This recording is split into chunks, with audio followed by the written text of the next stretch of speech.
All right, everyone, this is exercise 13-14. Vintage Audio Incorporated manufactures audio speaker. Each speaker requires $48 of direct materials, so I will put $48 of DM per unit. So we've got that down. The speaker manufacturing cell assembly includes the following estimated costs for the period. So they give us we'll do this. Direct labor is 30,000. And remember, these are total costs, not per unit costs. We've got 30,000. Depreciation is going to come to 12,000. Supplies are 6,000. And then power is 2,000 for a total of $50,000. Okay. And then they tell us the operating plan calls for 800 operating hours for the period. So we've got 800 operating hours. And then it tells us that each speaker requires 24 minutes of cell production time. So let me put this 24 minutes.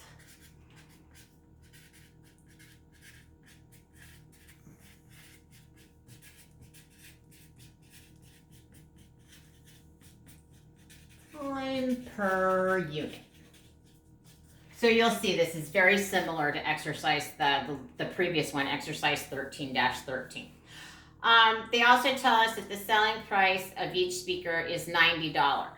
So what they want us to do is they want us to record. There's 4 journal entries here that they want us to record. So, but the first thing we're going to do is we're going to come up with the cell production time per hour and then calculate out the cell production time per unit. So if we're looking at our cell production cost per hour, that's going to be that $50,000 divided by the 800 hours, which is going to give us a cost per hour of $62.50. And then we can get our cell production conversion cost per minute, per unit. So remember what I'm going to do here is I'm going to take that cost per hour of $62.50. I'm going to divide that by 60 minutes. And then I'm going to multiply that by the 24 minutes per unit. And that's going to get me a cell production cost per unit of $25. Okay?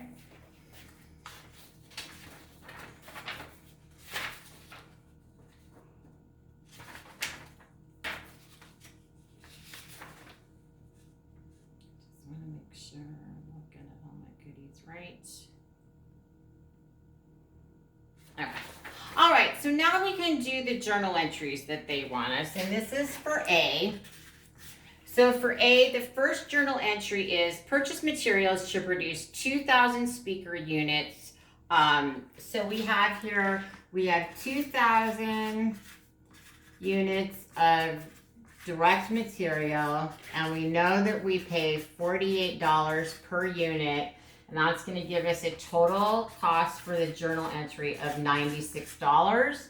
So for our first journal entry, we're going to debit raw and in process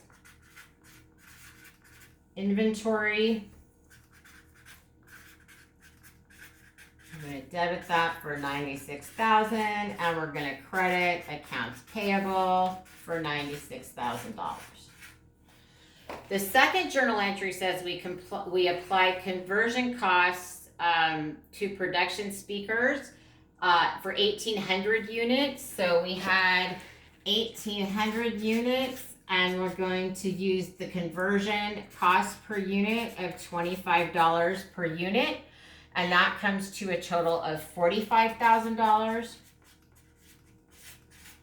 And remember here, when we do this journal entry, we're still going to debit raw and in-process inventory for $45,000, and now we're going to credit that conversion cost account with $45,000. So remember, lean accounting, we're going to have less journal entries, less accounts. The whole process is supposed to be leaner. So in number 3, they tell us we completed and transferred 1,700 units. So we had 1,700 units that we finished. We need to multiply it by the 48 plus the $25 of $73 per unit. And that's going to give us a total amount to put in there of $124,100. So when we do the third journal entry, we're going to debit finished goods inventory for the cost of the units completed, and we're going to credit raw and in-process inventory to remove those items from that inventory asset account. So $124,100. And then in the fourth journal entry, they tell us that we sold 1,600 speaker units. So we're going to start out, we made our sales on account. We sold 1,600 units, and we know that we sell them for $90 an hour, the problem tells us. So the total amount of the sale was $14,000. I did that off. I think I missed. It's $144,000. Go this way. And then we're going to credit sales for $144,000.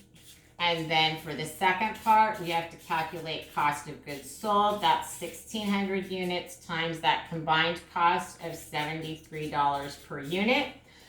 So the total cost of the sale is $116,800, and we remove those items from finished goods, $116,800.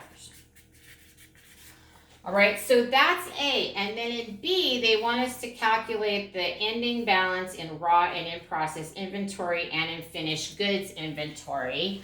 So for B, I'm going to do 2 T accounts. The first one is for raw and in-process inventory.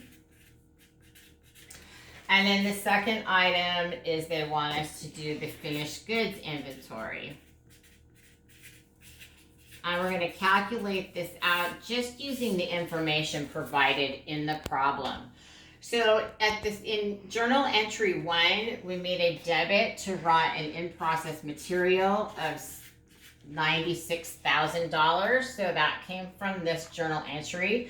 Additionally, we had the conversion costs of $45,000. So I'm going to put that this came from the first journal entry. This came from the second journal entry. And then in the third journal entry, we had $124,100 transferred out. So we credited the account. And that came from number 3. And that left us with a balance in raw in process of $16,900. $16,900. That's our balance in raw and in-process materials. And then for finished goods, similar thing. We had in journal entry 3, we did a debit to this account of $124,100. And in the fourth journal entry, we removed the items that we sold, the cost of those items. And so we end up with a balance of $7,300 in finished goods. So we're almost done with this one, but again, as I told you, since you're hanging out with me on these, exercise 13-2 also has 2 multiple choice questions.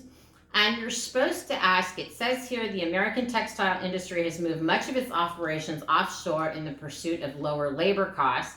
Textile imports have risen from under 5% of all textile production in the early 60s to over 95% today.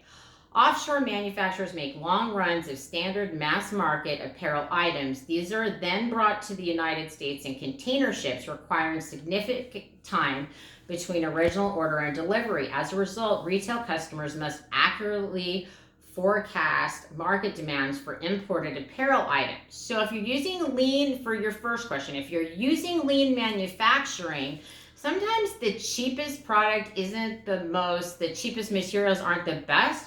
You want to be able to make changes with the industry, not be stuck with a whole bunch of older material. So you'll want to look at that when you answer the first question, the only question on exercise 13-2.